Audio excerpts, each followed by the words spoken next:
Something more? I had another manifestation a month earlier than that, where completely free of resistance, because I was cleaning up my thinking and I had been saying I was ready to date a lot of men, and I realized that that meant I wanted to date a lot of near misses, and I just was like, oh, I'd rather find a match, and I wrote it out really clearly. Later that day, I had an impulse to send a text. Now, can you find also the correlation between how the other felt and how this felt? Yes. Yeah, same thing. And there was excitement in realizing that my thinking was sloppy.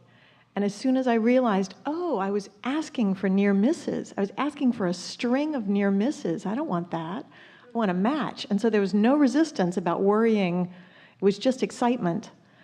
I wrote down a really detailed description of this man. Later during the day, completely disconnected, had an impulse to send a friend request to someone who'd been in Cancun that I didn't meet, but is on an Abraham page. We connected later that day, still, not a big deal. The next morning, I really felt a marvelous alignment. I exercised and listened to you and meditated, and I'd written, and I was really feeling great. Went downstairs, and that man and I chatted for about an hour, and I felt the feeling of feeling in love with my match. 24 hours later, I just was over the moon. I was so giddy. I called my friends. I was like, oh my God, in 24 hours, I met my match. And my question is that immediately some old resistance showed up. And so that train, which was really rushing forward in the excitement and the fun and the pleasure and the love, and it felt so great, and dancing in the kitchen, these other pieces also showed up from my past. And I was going to ask, in that moment, my response to it was to sort of look at those pieces, and I had heard you say one time that Esther said, oh, that thought is no longer useful to me, so I don't really need to think that anymore. Well, that was unnecessary and unhelpful, she will say. But my question's a little bit about the sweet spot, or the point of when is it useful to actually look at the thought that comes up? Like, do I want to open up that locomotive that's going that way and see the engine and take it apart and say so it doesn't work, or just stop putting coal in the locomotive so it'll, like... Resistance is resistance. And when you're looking for it, you usually find it. There are a few things that we'd like to point out to you about this, because the near misses part of your vibration was a little more active than you realized. And even though you did address it, and you did manage to resolve it a little bit, so that sort of answers this last question. You did resolve it a little bit. Still, there was enough there that it sort of came up again. So this is the thing that we want you to focus upon. So as the impulse occurred to you, we want to say this to you. That's the difference between step 3 and step 4. Step 3, you can find yourself in a state of allowance, in a state of receiving, where an idea will come. But as the idea comes, you may not be able to sustain that idea because of beliefs that are still active.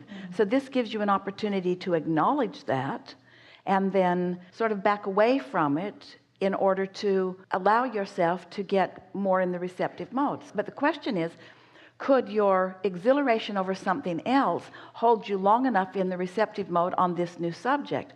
Or do the active thoughts that are resistant in nature about this subject have to be dealt with? Each experience, you have to figure out whether your focusing on it is causing them to subside a little bit, or whether your attention upon them is causing it to come more to the forefront.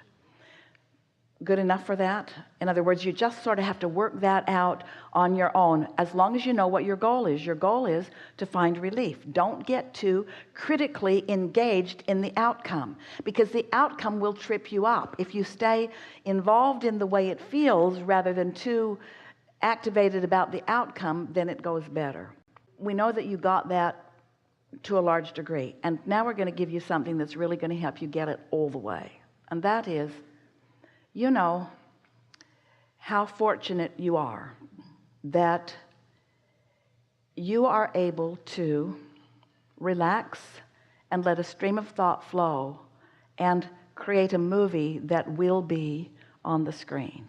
Your thoughts will turn to things, and life is exactly the same way. You can all write your movie.